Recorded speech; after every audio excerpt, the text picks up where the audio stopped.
for his briefing. I'll make 3 points. First, the United Kingdom reaffirms that a two-state solution remains the only viable path to peace and security for both Israelis and Palestinians. That is why, last week, the UK formally recognised the State of Palestine.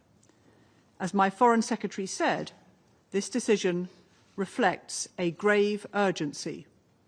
The two-state solution is under threat from relentless violence, deepening humanitarian catastrophe, and political obstruction. In the West Bank, the Israeli government continues its stranglehold on the Palestinian economy, further destabilising the Palestinian Authority. So we urge Israel to release withheld clearance revenues, restore correspondent banking relationships, and facilitate shekel transfers from Palestinian banks. We also repeat our calls on Israel to halt the expansion of illegal settlements, including the E1 plans, and act decisively against extremist settler violence. Like others in this Council, we reiterate that Israeli annexation of the West Bank cannot be allowed to happen. Second, the humanitarian crisis in Gaza is intolerable. Civilians continue to face famine, destruction and displacement on a scale that defies description. Since the 1st of September, 4 hospitals in northern Gaza have been forced to close, and clinics, including those of the Palestinian Medical Relief Society, continue to be struck by Israel. Israel must protect the healthcare sector in line with its obligations under international law. Last week, doctors who had worked in Gaza described to me the awful challenge of trying to save lives in conditions of destruction and with medical equipment and food withheld. So we continue to call on Israel to let in aid without restriction, including fully reopening the King Hussein Allenby Bridge. We also urge Israel to allow international media access to Gaza in line with the principles of press freedom. Third, as my Foreign Secretary said, recognition must be a spur, not a substitute, for urgent action. We desperately need a ceasefire, the release of all hostages, and a huge surge in humanitarian aid.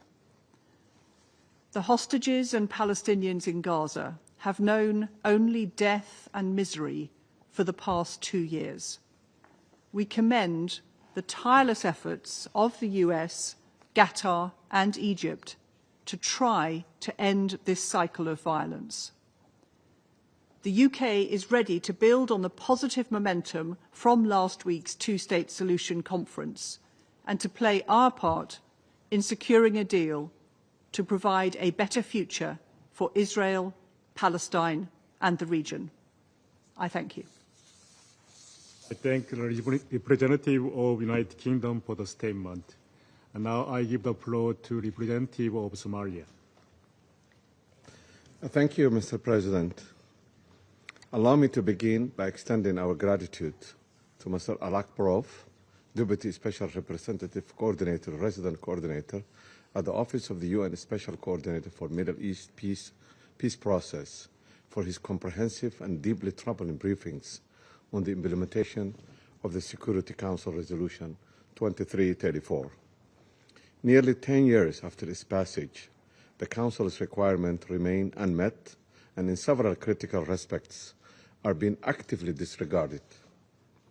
The ongoing expansion of Israeli settlement constitutes a clear breach of international law and remains a central impediment to the peace process. Over the past year, Israeli planning authorities have advanced or approved almost 10,000 new housing units in the occupied West Bank, including East Jerusalem, and have proposed recognizing 22 additional settlement and outposts actions that deeply undermine the prospect of a viable and continuous Palestinian state. The resumption of a formal land registration in Area C, suspended since 1968, further entrenches settlement growth and increases the risk of unlawful sovereignty claims over occupied territories. Israel must stop the expansion of its illegal settlement on E1 zone.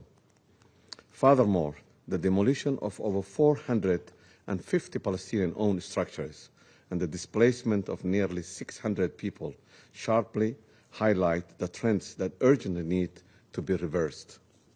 The recent report from the Office of High Commissioner for Human Rights has identified more than 150 business enterprises, both Israeli and international, that are supporting the sustaining these illegal settlements. Such involvement complicates the occupation and presents a significant ethical and legal concerns. The recent report of the Office of High Commissioner for Human Rights findings should inform the actions of the government and businesses alike, ensuring that they do not contribute on ongoing violations and breaches of international law. Mr. President, the humanitarian crisis in Gaza are catastrophic. Since the collapse of the ceasefire on March 18, more than 2 million people are facing a man-made famine, as confirmed by the Integrated Food Security Phase classification, a direct consequence of the ongoing blockade on aid. The hostilities have become intolerably severe, resulting in the death of at least 5,400 Palestinians and injuries to more than 70,300 others during this period. We pay solemn tribute to the United Nations personnel in Gaza, 323 of whom have lost their lives since October 7, including 43 in the last quarter alone, the highest toll of humanitarian workers in the UN history. Their dedication and sacrifices pursue of humanity and dignity and will not be forgotten. Mr. President, the path forward is clear. First, an immediate permanent ceasefire is essential to halt the bloodshed and avert the further famine. Somalia recognizes and appreciates the mediation effort led by Qatar, United States, and Egypt, and urges all parties and the broader international community to intensify efforts to achieve a sustained cessation of hostilities. Second, Israel must fulfill its obligation under international law and ensure the rapid and unembedded delivery of humanitarian and commercial goods into Gaza.